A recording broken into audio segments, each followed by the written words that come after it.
Has been a lot of fun. I'm glad that we can do these. So my name's Zach. I'm the beer and wine coordinator at the Durham Co-op. My pronouns are he and him. Tonight we've got a special edition of Wines Day. We've got a cheese plate featuring Boxcarr Handmade cheese. Sam, one of the owner and cheesemakers, will be joining us. We also have Josh, our cheesemonger, on standby, as well as some of our good old favorite Wines Day folks. We've got two wines tonight.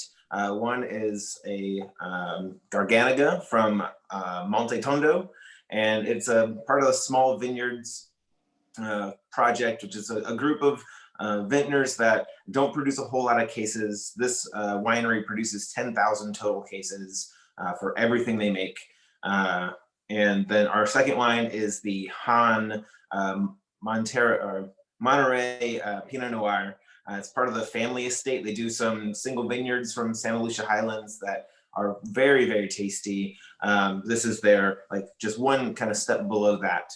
And I think that both wines are gonna go well with the cheeses. Gonna go ahead and just start talking about the wines tonight, and then hopefully when Sam joins us, we can jump into the cheese.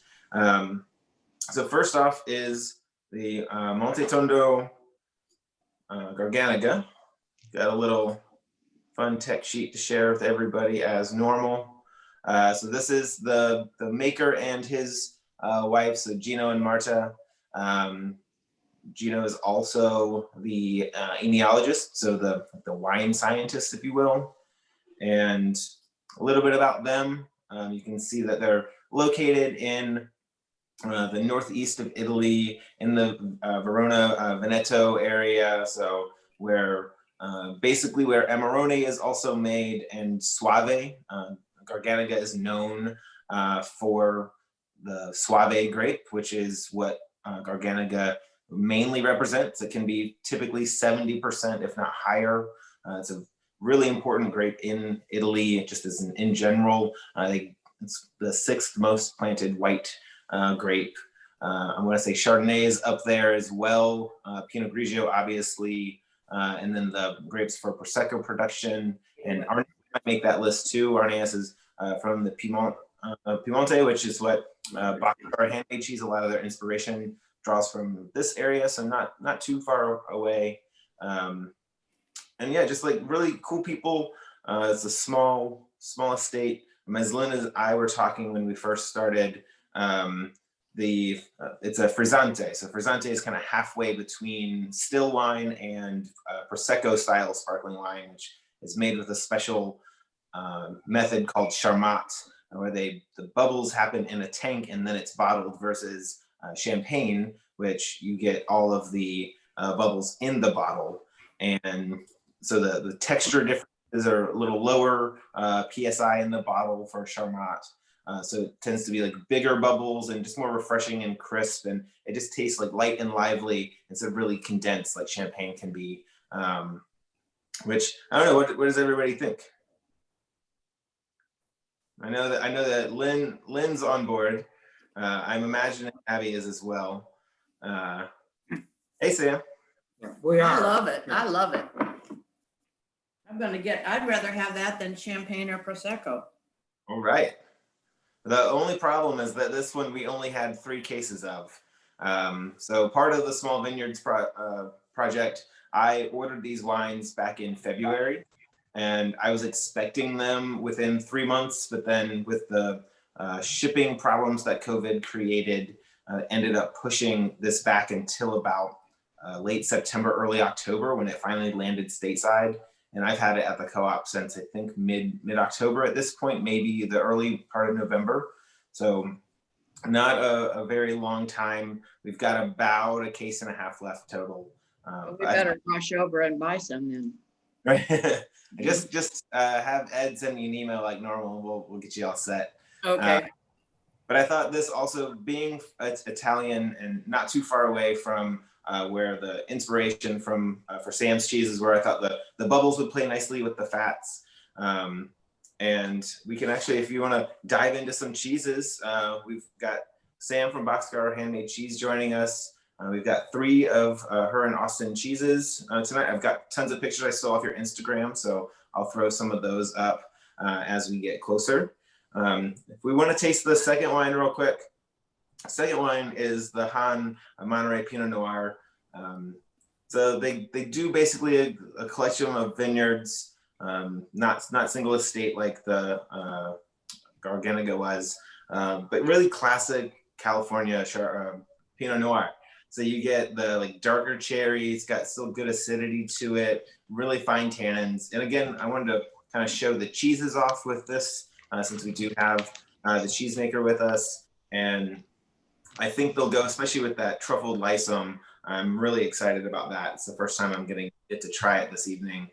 So I think that the earthiness that truffles offer and a little bit of that kind of like fruit-driven Pinot should be quite tasty.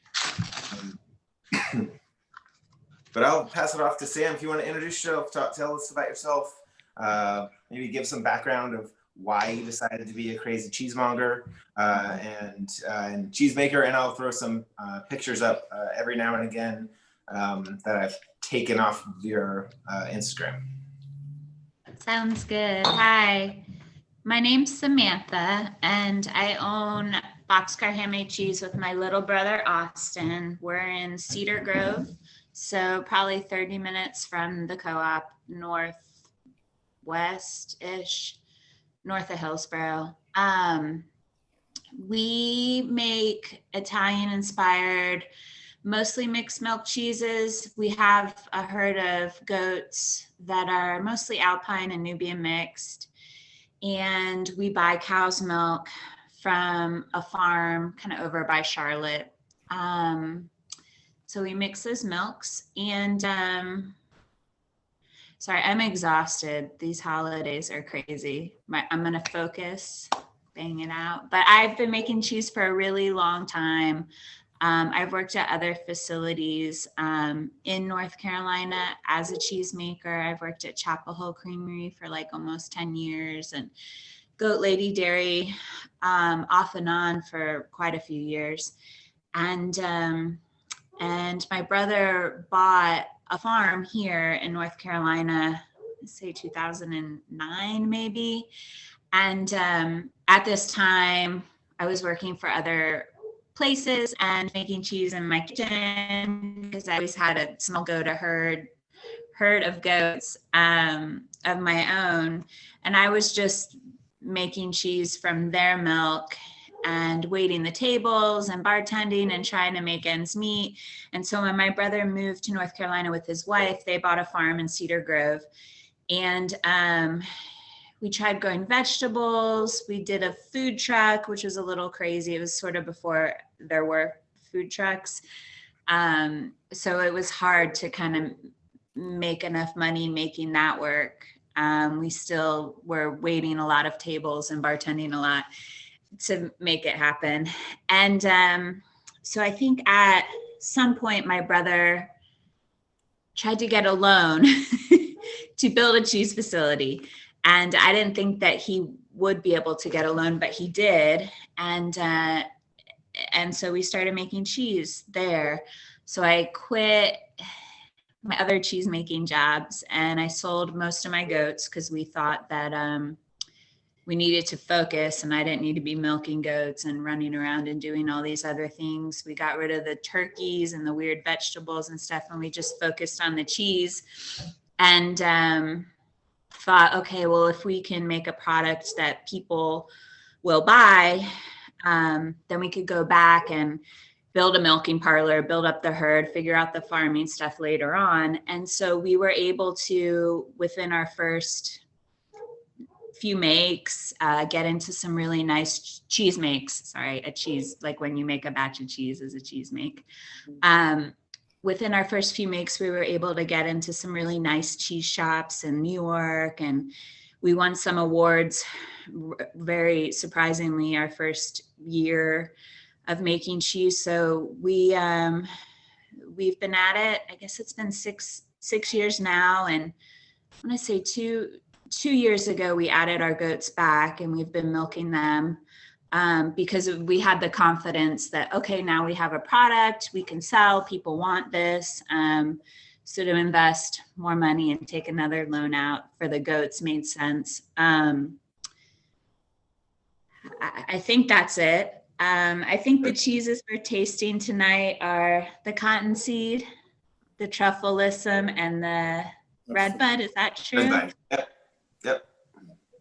The cottonseed was probably one of the first cheeses I've made like in my kitchen for forever. When I worked at Goat Lady, they were very sweet and they let me, I would make their cheese, and I had my goats there. They had a house for me to live in when I worked there, and they had a commercial kitchen, so they let me milk my goats last and make my cheese in the kitchen there. So I kind of developed this cottonseed recipe based on having to be in their cheese room, making their cheese and running back and forth. So I was able to do a few things to my cheese, finish up their cheese in there. And it's a very crazy cheese make basic or recipe, or cheese make as a recipe based on that necessity of having to be in two different cheese rooms basically at the same time. And so the cottonseed, I've been making that in my kitchen for a really long time, or in their kitchen originally for a really long time. For this cheese, we mix goat's milk and cow's milk. This year we've had a ton of goat's milk and not as much cow's milk. So this cheese here is a lot more goat's milk than cow's milk. Normally it's half and half, but I think right now it's more like 75% goat and then the rest cow. The other cheese, the Lissam, is sort of like a Taleggio recipe that is modified, really modified. So it's a little bit funkier. That's it there. It's washed with beer. That's it, like the day it was made. I got the before and afters, so we can talk. Yeah, nice. Yeah, that's it. The first day it was made. When I add the cultures, I add beer to the milk, which is a little bonkers, but we do that. And then we continue to wash it in beer. And in this particular cheese here that y'all have, that's the end. We were able to get our hands on some really nice truffles. I don't know how Austin met this man. I think he manufactures truffles for food service. And so we had to wait to get our truffles from him, but they're so strong. They're so good. We made a truffle lissam last year and the source for the truffles just wasn't as nice. So I'm really happy with this one. The cheese is super funky, washed with the beer, made with the beer, and then has the truffles like a line through the middle, which was crazy to try and do that. How I had to smush the cheese together to make that happen. And then the truffles are throughout, like I added the truffles to the milk before I added the rennet. And then the last cheese is the red bud. It's kind of a super modified manchego-y kind of recipe, which is a Spanish sheep's milk cheese. It's not my specialty, but I've learned how to make the harder cheese, this cheese. This is goat and cow's milk mixed. And again, this year, it's a lot more goat's milk than in the past in that ratio. We smoke this cheese and then we rub it with pimenton, like the pepper and olive oil, and then it's aged. So those are the three cheeses today. They're all super different. And thanks for buying them, doing this tasting. We love the Boxcarr the cotton one. We've been buying that ever since we found it at Farmers market, well, both the farmers market and the wine authority. wine authorities. Oh, nice. Every time we saw it, we bought it. We love it. Nice. So yeah, Zach, you should get more of that in, or maybe you do. And We do. We carry quite a few of the Boxcarr cheeses, especially when Sam and Austin like reach out to Josh and they're like, "Hey, we've got something new and weird. Do you want some?" This summer we were able to get some of the freshen, so the fresh cow's milk, goat milk style, if you will. And one of my personal favorites was the lavender lemon and thyme, I think it was. So that one was really tasty. I bought that both at the farmer's market and the co-op myself. And then this cheese, which I believe that is you in the picture here. This is Carrie. Okay. I'm super lucky that she makes cheese with me. She's a mama, but has like a few hours in the morning, a few days a week. while her kids are at school. So she comes and makes cheese with me. She makes really only the Ribiola, because I figured, well, she needs to be an expert at something. I'm going to train her on one cheese. And she's amazing. She was a baker for her whole life, like a commercial baker. Right. And she is turning into an excellent cheesemaker. And she basically makes Ribiola twice a week. That's awesome. Is this the Doling that's in the picture here? Yes, that's a new cheese. It's all goat's milk, because we've had a lot of extra goat's milk this year. All goat's milk with chives in it. And it's sort of like the cotton, a little bit of different cultures and flavor profile, but similar. Sorry, my dog is at the door. I'll be right back. It's okay. What was your question? Maybe she could go through the process of making cheese. We don't Sure. have. Yeah, we can ask her to walk us through what a make day. So Lynn had a question, like, what does a make day look like? Like, what is the process of like making cottonseed or cotton bloom, or one of those like soft ripened cheeses which you guys are so well known for? My brother starts the milk. So for us, we pasteurize all the milk. If we were in a different country like Europe, we wouldn't have to do that step. We could thermalize the milk or not do anything to the milk. But we pasteurize all the milk here. And so that takes about 4 hours. So he gets up in the middle of the night and he'll start the milk, and I'll come in and catch it and cool it. So I have a little bit shorter of a day, and that poor man doesn't sleep. So when I come in, it's about 5 in the morning, and I'll catch the milk and start to chill it. And I'll be brining the cheese from the day before in like a salt brine while I'm waiting for the milk to chill. And once it gets to a certain temperature, like for instance, with the cottonseed, it's 100 degrees. So once it chills to that temperature, You muted. Hold on. There okay, you go. sorry. There you go. So every cheese is a little bit different. So once I add the culture to this cheese, it's about 2.5 hours before I do anything else to it. So the culture has to sit with the milk and do its thing. It has to get a head start. And we use really weird Italian cultures that are not super consistent, and a lot of cheesemakers won't put up with what we put up with in these wild cultures.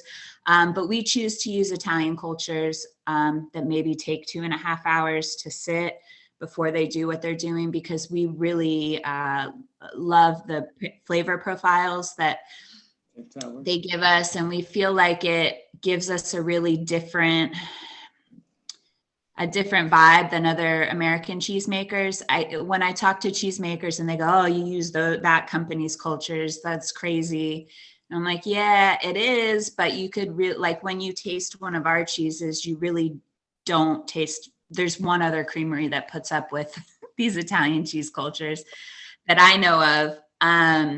So it gives it a really different flavor profile. And sometimes, and with a lot of makes, you have much longer makes than maybe an American would be wanting to put up with. So on the cottonseed, that's almost a 3-hour culture before I even start making the cheese. And it's like a 4-hour pasteurization before that. So once it's time to... What's included in a culture? What is a culture? Well, on the cottonseed, for instance, I have an acidifier, which is what changes the pH of the milk. So milk is super sweet, like a pH of 6.7 or something like that. And I need to lower that pH to make it like a safe product, to make it a cheese. So you have your acidifier culture. Those do have different flavor profiles, and those can vary a lot from cheese to cheese.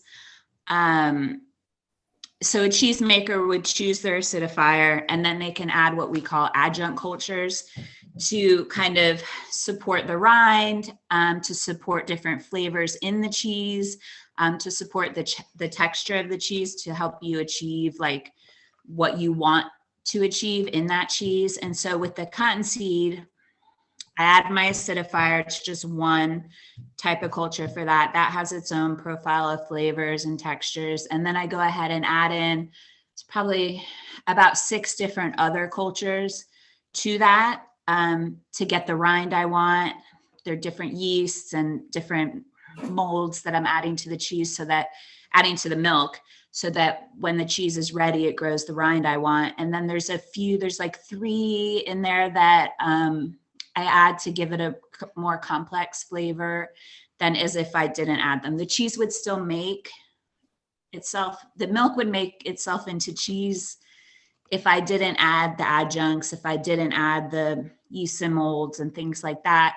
With just one culture, with the acidifier, it would turn from milk to cheese. But I add the other things in so that in the end, I have maybe a different flavor and looking cheese than someone else would. So Thank you. but yeah, so once I add my 8 different cultures I'm adding to this cheese or whatever, and wait my 3 hours almost, I'll add rennet. And rennet there's different types of rennet. Rennet is what's used to coagulate the milk. So it goes from a liquid to like a kind of a jello. And so I add the rennet. I have this weird little equation I've made up that tells me how long it takes for the milk to, it's called flocculate. From when the rennet, I start to see action on the milk, I start to see it turn to jello. And so once I plug that number, say it takes 15 minutes to coagulate or flocculate, I'll throw that number into an equation. Then I'll decide on this, based on this equation, how long I'm going to wait to cut the curd. And so usually it's about an hour, hour and a half, depending on that coagulation time, that flocculation time. And so then I'll go ahead and cut the curd. On the cottonseed, for instance, I do big, like juicy 1 inch by 1 inch curds. When I cut the cheese, this cheese is fairly soft. And then there's a stir out period, there's a resting period, and you do all these things to the curds to try and firm up the curd, but also you have to be really gentle with it and make sure it's acidifying on this path that you like, this gentle path that you want it to be acidifying on. But also with the soft cheese, you want it to retain a lot of moisture, and so that what you're eating now is really juicy and runny. And so it's this wild balance of getting enough moisture out at the same time maintaining the right temperature. And mechanically you can get moisture out, but you don't want to be too rough on the curd. And so I feel like most of my life I've been doing the soft cheeses, and that would be what I'm becoming an expert in. But the curd of a soft cheese is very different than the curd of pretty much every other cheese that you eat. And so once it's gotten to the right pH and I've gotten enough moisture out of the curd and the curd's firm enough, I'll go ahead and scoop it into little square molds, and they drain for about 15 minutes after they're scooped. And I'll go ahead and flip them a few times that day. And then I leave the cheeses overnight. And in the morning, I will take them out of the molds, put them in that salt brine, and they will start to age and lose moisture. And then I'll maintain the humidity in the room to try and grow all those things that I've added to the milk, to grow all the bacterias and fungi and yeast that I've added to the milk. And in that process, I'm really watching the moisture of the cheese. I'm watching the moisture of the room. If the cheese is too wet, the rind doesn't grow right. If it's too dry, the rind doesn't grow. If something crazy gets in there, it grows blue mold. So once it gets, it's about a 2-week process of that, making the rind grow. And once it gets to where it needs to be, I'll wrap it, and then it continues to age in the cooler. And that's the cheese. Whoa. Yeah. That's amazing. It's a Oh, very process. can't imagine doing it. We make two batches of cheeses every day, and they take about 8 to 12 hours a batch. We have 2 pasteurizers now, which is awesome. So we're able to overlap those. Up until last year, it was 1 cheese and then the next cheese, and I didn't sleep, and I was more like Austin this year. Yeah. it's much nicer that we were able to have enough money, sell enough cheese to get a second pasteurizer. So we're moving up. So you've had your market increase because we think the cheeses are wonderful. Oh yeah, thank you. It was really scary in the beginning of the year with COVID, but but yeah, this is probably the most cheese we've sold this fall and winter ever. That's great. Yeah, it's wild. We're doing a lot more of the shipping direct to customers, which is like a whole nother thing, having to figure that out. But it really, I think people are just home more and they're not going out to eat at restaurants as much. And so maybe a piece of cheese and a bottle of wine is, you know, like a date or a fancy thing you could do for yourself without having a restaurant. Right. Yeah, and you don't have the farmer's market.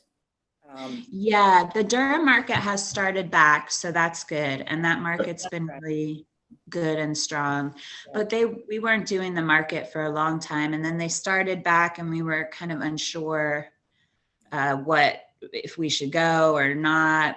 I take care of my mom. She's got autoimmune stuff. My daughter does too. So we were kind of like, we did like the major quarantining for a lot longer, I think, than most people. But once we felt a little bit more comfortable, my brother started going back to the market, but without any help. Like he just goes by himself. And so. Sounds like winemaking. And what do you taste it along the way in the process as they do wine? Yeah, you have to. And in the morning, we do I got this fancy machine that tests for moisture. That was another thing I got this year with my second pasteurizer. So I'm able to kind of track more along the way than I was in the past. So that's pretty nice. So we'll run a moisture test in the beginning, run a pH in the beginning. We could do that now midway through aging a batch of cheese, and we could do that at the end. So it's giving us a lot more information. But every time you open one and do these tests, you're also tasting it and deciding, oh, is this good? Is this bad? So it's really cool to have the reason to like watch the cheese a little bit closer all the way through. Mm-hmm. That's amazing. Yeah. Sam, how did you come up with your formula to like for your curd set? Like how your number, like with your how do you come up with that random number? Yeah, it's pretty wild. Like we have a woman now that's working with us, Makete, and she's very fancy and she's very type A. And the way my brain works, I often don't, it's hard. I'm not like a normal cheesemaker with a science background. I've just worked in cheese rooms for a really long time making other people's cheeses. And so I have this like weird other sense of like, yeah, I think that what I want to do is multiply this times 4.5. And I think that will be, and so I come up with these weird equations, and this woman watches me and she's like, how did you? And I'm like, I don't know. I think 5% equals 1 minute. I'm pretty sure that's what that is. And she's just like, that doesn't make sense. And I'm like, I know, but I'm always right. So I don't know, like, I think a cheese make is really personal, and I think it's really hard. Like if I had another cheesemaker come in and watch me, I'd feel very nervous and crazy because the way I do things, I know how I do it. I've been making these same cheeses for like almost 20 years now, but it's like, I don't have that science background and I don't put it in a spreadsheet like a lot of cheesemakers do. I mean, I have these very old, fashion cute make sheets that I use and I take all my notes on, and it's like this weird other sense. My one cousin who worked with me for a while, who is like went to school for science, and she's just like, what is it that you're doing? I'm like, I don't know, it's just kind of like this hippie science. Like, I know that you need to decrease this by 20%. I'm sorry, you just need to, and then that'll make the curd look like how I want it to look, and the whey will be the color I want it to be. And so I don't know, I think I come into it from a really different place than a lot of cheesemakers, and just like, I was a worker for long enough. Okay, I'm stirring your recipe. I'm reading this. If it was my cheese, I would want that curd to be a little bit firmer. And then, you know, working in cheese rooms long enough, I know that I can increase rennet or decrease rennet or increase it. So those things I do know the basics, but when I come up with these formulas and these makes and stuff, it's just kind of all hippie science in the air. I'm not sure how I do, and it's hard to explain to somebody, and it would be embarrassing to have to make It sounds cheese, like you know. sounds like it's more of an art for you and more of a science for your cousin. and others. Yeah, I think it's hard to quantify what I know into numbers and into something that like maybe a scientist would understand. Mhm. Maybe that's the way. But I think technically it's science. I don't know. Anyway, it tastes delicious. So it doesn't matter like We like exactly it. how wherever point A to point B. As long as you keep making Yeah. cheese. This, I think everybody will be happy. Yeah, we Oh, love it. thank you. Hey, Sam, I've got a quick question for you. Yeah. So just based on your comments about the cultures and the way you approach making cheese, are you kind of scared or sort of wary of like a monoculture coming into the American cheese scene? You know, is everybody kind of doing it a little bit too formulaically and losing that kind of personal identity in the cheeses in terms of their sort of style and flavors? I'm just remembering back to like the last ACS conference at Meet the Cheesemaker and thinking to myself, like, a lot of these cheeses taste the same, you know, and you kind of like, oh, this cheese tastes a bit like the one I just tried down the road. And I just wanted to know what your take was at and whether the way you sort of talked about, you know, other cheesemakers kind of skeptical of the cultures you're using and your sort of less formulaic, sort of strict way to cheese making, kind of something you're kind of looking to foster in your own at Boxcarr, and whether you feel the same way about this kind of too much sort of like monoculture in the cheese. Yeah, I think that is really what's happening. I think, you know, everyone's milk tastes different, pasteurized, Right. unpasteurized, whatever. You know, there's the base ingredient, the milk, is different at different farms. But if I'm making a Camembert style cheese and I'm the main culture provider and I say I want to make a Camembert style cheese and I want it to be made in 6 hours, you know, it's fast, because that's the thing about Americans. We want to do it fast. We don't want to be sitting there for 12 hours waiting for the culture to do its thing. So I want the easiest, fastest culture that gives me the Camembert. Oh, okay, it's this. It's the MA 4000. So everyone uses the fastest and easiest culture for a Camembert. Not, but a lot of people do. And that's your acidifier. And that thing is, you know, the grams per unit on that powdered culture you use, it's the same every time. There's no extra math steps that you have to do to figure that out. It's very easy. You can be half asleep. You could have a bunch of employees that come in and do that culture and make that cheese with that culture. And if you want to get fancy or crazy, you can go in and you can add some adjuncts, like how I add all those adjuncts, to give it a different flavor profile slightly, but you're starting with that really reliable, really easy starter culture. And maybe you want to make cheese, you know, the same cheese every day, you know, just be a Camembert factory. So they make rotations for the same culture to make it very easy. So if a culture has a few rotations, you're like, oh yeah, that's the culture for me. I can make this cheese every day, because there's a weird bacterial phage that happens in a cheese house. So there's like, and you lose a culture. So if a culture has a bunch of rotations, then you can make the same cheese every day. If the culture is really simple and predictable, you can make that same cheese every day with a less skilled person making it.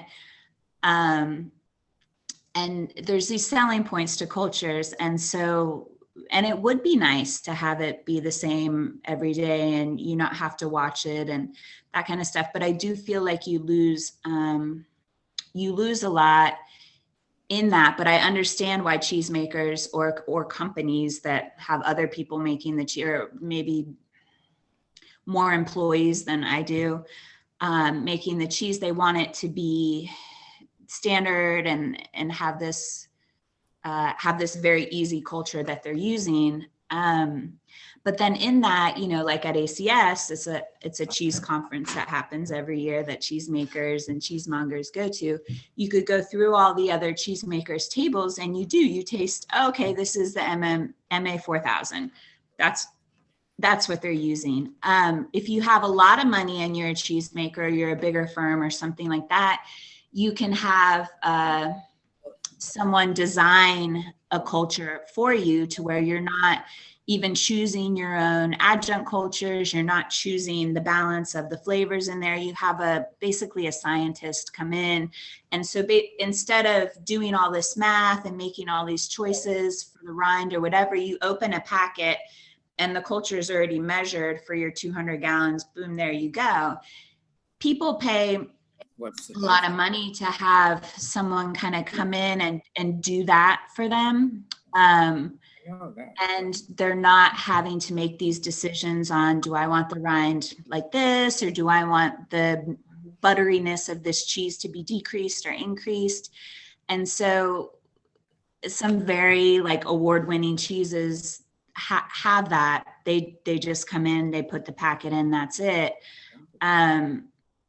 So I don't know. I think that, and those cheeses would taste different, but you've paid someone to do kind of that for you, to do that thinking for you.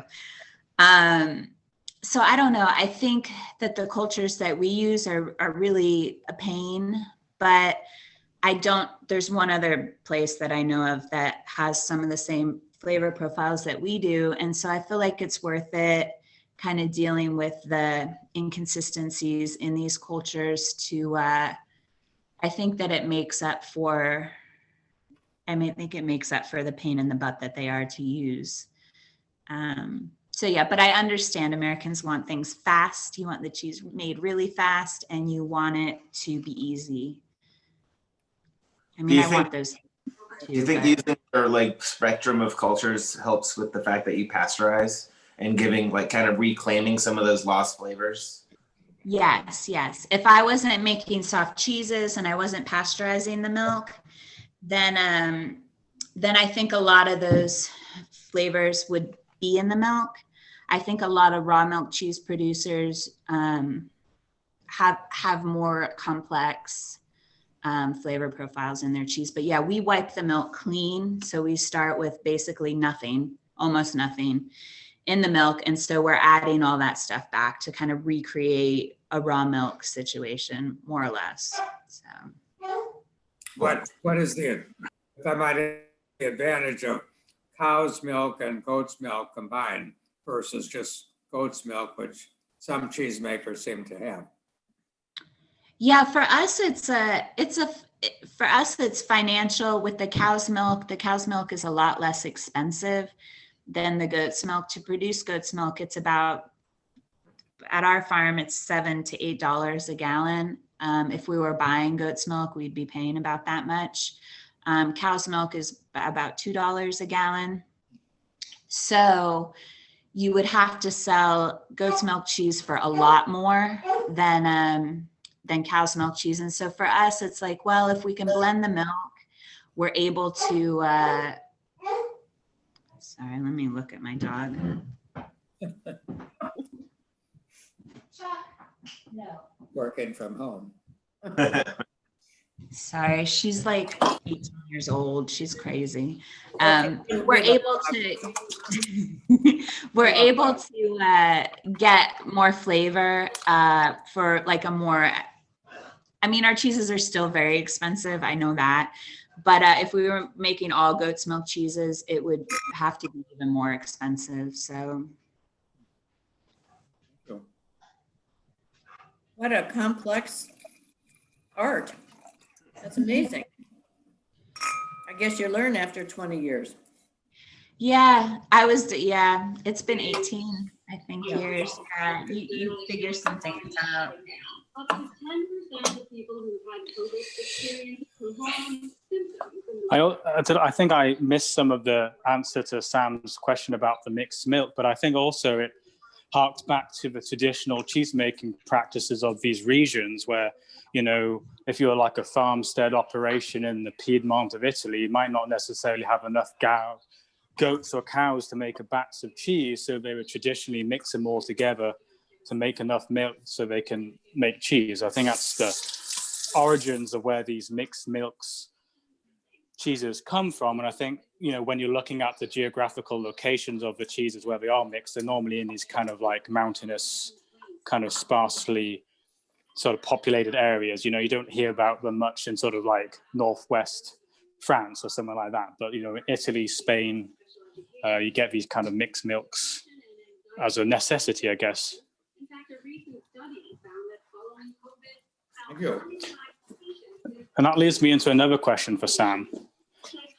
So I just wanted to know what your sort of inspiration to make Italian cheeses were. Is it just a correlation between being in the North Carolina Piedmont, or was there some other sort of inspiration that set you on that path? Because you see a lot of domestic cheesemakers trying to replicate other styles of European cheeses, whether it's a Swiss or French or Spanish, but you know, the Piedmontese Italian raviolas are not ones that you kind of see come up quite a lot. And I just wondered what your sort of like, what inspired you to kind of travel that way? We, well, I love raviolas. They're just really, in the US, really hard to find. They often, if you do find them, they're often like a little old or past their prime. So there was that.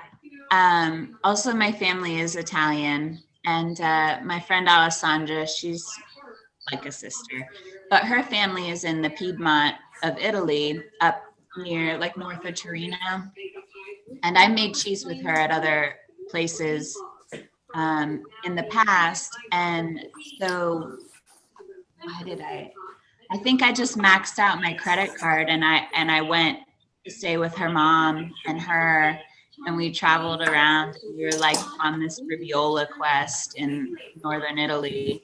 And so we were able to hang out with people that were making a few different types of raviola. I think raviola is a pretty general term, and it's kind of used loosely. There's a very specific type, the raviola of Roccaverano, and that is, you have to have a certain goat, and it's a more lactic style cheese, and it's really, that's my favorite. We don't make that type of raviola. It would be very expensive and crazy to make that type of cheese. We'll make it sometimes for ourselves, but that was our ultimate favorite place that we went and cheese that we made, but in Italy. But yeah, I think just being Italian, loving raviolas, there was one lady in like the middle of the country that was making a small amount of a raviola style cheese. So when we came back and my brother did get the loan for the cheese building, we thought, well, Alessandra can, order these weird Italian cultures. She speaks Italian very well. Her family's there. We could figure out what kind of molds, the molds that you scoop the cheese into. We figured that out when we were there visiting her mama. And so we ironed out sort of the recipes we wanted to do while we were there. And when we came back was when we started building the facility. And so yeah, I think it was the connection with my family and with her family. And she doesn't make cheese with me anymore, but she did at first, because when we started this in the beginning, I ended up being pregnant and not really planning on that. And so I said, Sandy, I know you weren't planning on making cheese with me here, but can you, because now I have this baby? And she said yes. And so she worked with me for a couple of years until my daughter got a little bit older. And now we just hang out and eat cheese. And she's my daughter's godmother, but we did work together for a long time. And so I think between the both of us, back and forth and being with her family, we really decided what we wanted to do with the cheeses that we weren't able to get here in the US. That's really great. That shows Yeah. a lot of like family passion, and I think that obviously comes through in your cheeses. And I know that's why Josh is definitely proud to carry him at the co-op. You mentioned Roccaverno. Is that sheep's milk too, or is that? It's I had goat's it, milk. like twice, and I don't remember because it's been so long now. It's goat's milk. It's a very specific type of goat. And, you know, when we were traveling around, everyone's like, oh, my herd is 100% Roccaverno. And then other people were like, oh, that doesn't exist anymore. The goats of Roccaverno, they look like Alpine goats, but a little bit more stocky and short and like kind of barrel bodied. They're brown, pretty much all brown. French Alpines kind of can vary and look a little bit more with their coats and their chamois and all of that, the patterns on their fur. But the Roccaverno goats all look very similar, like a brown, stocky Alpine. And so then that's the base of the Rabiola of Roccaverno. And then it's a lactic cheese, like a fresh goat cheese, like you would make the freshen that we make, or like a fresh goat cheese. So it's that kind of long set, really long make. And it takes a couple days for it to form into like what does it look like in the end? It kind of looks like an ice cream scoop if you put that onto a piece of mesh to age. So it's a really high moisture lactic cheese with a very low pH. And then you grow this very delicate geatricum rind on that cheese. And it's raw milk. They're delicious, but they're really hard to find. But that's the Rabiola of Roccaverno. Is it kind of like Crianza or Scamorza, where it's like super creamy, or is it more on like the fudgy side? More like super lactic. So like a fresh goat cheese, like really acidic, like that. But they don't, like if you were making a fresh goat cheese, you would kind of scoop it and beat it up, and you would treat the curd really differently. The way that they make that cheese, it's basically like, imagine if this glass had a little lid on the top. I would set it in here, my milk in here, like as if it was yogurt or something, but it's a fresh cheese. And my lid on the top is domed and has holes drained in it. So instead of scooping the cheese and putting in a bag and pressing it like Americans do to make a fresh chev, for the Roccaverno, they just turn it over. So the cheese is never, the curd is never disturbed. So it's a really lactic long set, and then it just drains. So the texture of these cheeses is incredible, you know, and so that takes a couple of days just to drain. And you don't ever mess with the cheese. You don't ever break that curd. So the texture is just like silk of the Rabiola Roccaverno. The molds that you order to make that cheese, I did order myself one. So sometimes I'll make myself one and just stick it in the aging room. But they're very expensive because it's like this screwed on cap to this really long, I mean, it's about the length of a bottle of wine. Because it's milk, and then you just flip it over into that cap, and the cap has like a little stand on the bottom of it, so it's draining with these perfect holes or whatever. But it's very expensive for the mold to make one of those. So I still want to say like $30 to get the mold, and I make myself one every once in a while. But we make about 300 cheeses in a batch. So if I was to order 300 of those, and then have to have it sit around the cheese house for 2 days to drain, like it's just not, Sure. My brother would never have gone for that. $9,000 investment. We would never be profitable, but it's a delicious cheese. It's one of my favorites. But How do North Carolina goats compare to the Alpine breed goats? we have a very specific looking crossbreed sort of goat at Boxcarr. But I've had goats since I moved here, since I was like 21. And in the Southeast, there's a lot of parasites here, so it's hard to have really healthy, hardy goats here.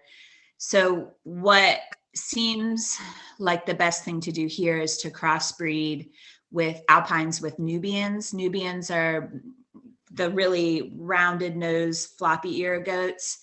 And I think in my experiences, if you don't have purebred goats and you have crossbred goats, they're way more worm resistant, the parasite resistant, and they're much healthier. So our goats will not be shown. They don't look like beautiful and fancy, but for where we live in the Southeast, they're way healthier. It took me many years of like breeding and buying different bucks and to kind of figure that end of it out. And my brother's wife, Danny, she runs the goat herd at the farm now. I just make cheese all day. But she was able to start with a nice group of fancy Alpine goats with papers from Vermont. And then she breeds to a Nubian buck every year. And so she'll have these really hardy mixed bred boxcar looking goats, but it works for us. They're healthier. They're not beautiful Alpines like.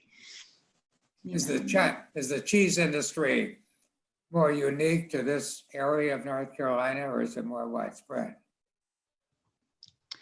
I think there's a lot of Southern cheesemakers popping up lately. When I first started making cheese, there weren't quite as many as there are now. I think it's a hard thing to get started in. I think you have to have a lot of money and like knowledge. I think there are some people that are like, oh, cheese making, that sounds cool or good, and retire from whatever job they have and start farming. Or I think it's a really hard lifestyle to get into without money and experience. I mean, we don't have money, but we have the experience at least. And we're piecing together the money. But I think to have the combo of both is really hard. It's not like starting a food truck. Like that cost us $5,000 to buy a food truck and paint it ourselves and whatever. To build the cheese house was like $250,000, and we have a loan now for the rest of our life. So it's a really hard thing to get into. And then I think if you got into it without making cheese for 10 years before that, it would be really tricky to kind of start. So I don't know. And there's no school. Like you could go to culinary school to become a chef and then open a restaurant. For cheese making, there's not really like a school. Yeah, there's dairy research. There's a couple things in Vermont that are like short courses, but there's not like a 4-year degree on how to become a cheesemaker. Because if at that point you're a food scientist for a lot of it, and there's other things besides the romance that a cheesemaker gets. I think the fact that you have so much hands-on experience, you wouldn't be able to do your hippie science if you didn't have all that experience to kind of draw from. And then you wouldn't be spraying these crazy Italian cultures in to produce these really delicious. Right. I would know not to do that. Exactly right. Yeah. Or maybe not, Right. But yeah, I think it's a risky business to get into. So I think that's why the numbers, there are way more cheesemakers than when I started, but I think the numbers aren't going to go crazy. Like, it's not like, I'll look at all these restaurants in Durham. Not that it's easy to start a restaurant at all. It's very hard, but I think it's a lot easier to start a restaurant than it is to start a cheese making company in a farm, for sure. Thank you. Well, we've got about 3 or 4 minutes left. I want to personally just thank Sam for joining us. I think you've been very great telling us about yourself and about obviously all the passion that you have in your cheeses. I'd also like to thank Josh for joining us. We have a special guest appearance from Christelle. She actually is the distributor for the Hahn Pinot Noir, so the second wine tonight. So everybody say hey to her. And if anybody has any last minute questions for either myself or for Sam or for Josh, please ask them now. And if not, then we will see you next Wednesday, which is next Wednesday, the 23rd. We've got 2 new wines. We've got Matt from Winebow going to join us. That he was with us last week, and it should be a lot of fun right before Christmas. Drink some bubbles and some red wine, and that's it about it. So if anybody has any questions, please ask them now. Otherwise, What a Cool. great education on cheese making. Thanks so much. Yeah, that was wonderful. Thank you. Anytime. awesome. Josh, did you want to say something? Yeah, I mean, thanks, Sam. It's amazing to hear all that background information, and it's great to get an insight into the cheesemaker's mind, especially not just about, you know, the actual physicality of making cheese, but some of the sort of, you know, surrounding questions and nuances that are in the cheese industry at the moment. So, and I also wanted to thank you for taking the time tonight to join us. I know it's a crazy time at December, and everyone, you know, just in a crazy time of the world. So it's just, we appreciate that you carving out an hour for us tonight, and we're looking forward to welcoming you back at the co-op when we can. Be there. We'll be there. Awesome. Thank you very much, everybody. And we will see you next Wednesday. And we're going to be doing these next year as well. So just keep your eyes peeled for some fun new wines coming up, and just keep drinking. Happy holidays if I don't see you before that. Cheers. Thanks, Zach. Thank you. Good night, everyone. Good night. Night. And Josh.